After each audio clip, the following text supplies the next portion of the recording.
शेवटी हे किती स्टॅटिस्टिक्स मी मांडलं असलं तरी जागा कमी आलेल्या आहेत ही फॅक्ट आपल्याला या ठिकाणी मान्य करावी लागेल.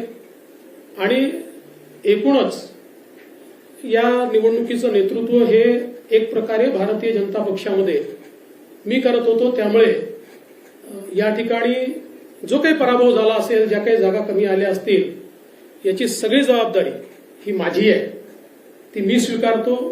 मी हे मान्य करतो की कुठेतरी मी स्वतः याच्यामध्ये कमी पडलेलो आहे आणि ती कमतरता भरून काढण्याचा प्रयत्न पूर्णपणे करणार आहे.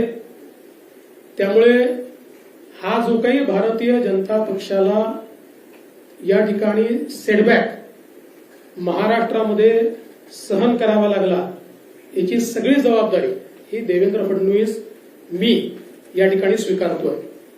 आणि मी पक्षाला एक विनंती अजून करणार आहे. अर्थात भारतीय जनता पक्षामध्ये पक्ष सगळे निर्णय करतो की आता मला विधानसभेकरता पूर्ण वेळ त्या ठिकाणी उतरायचा आहे.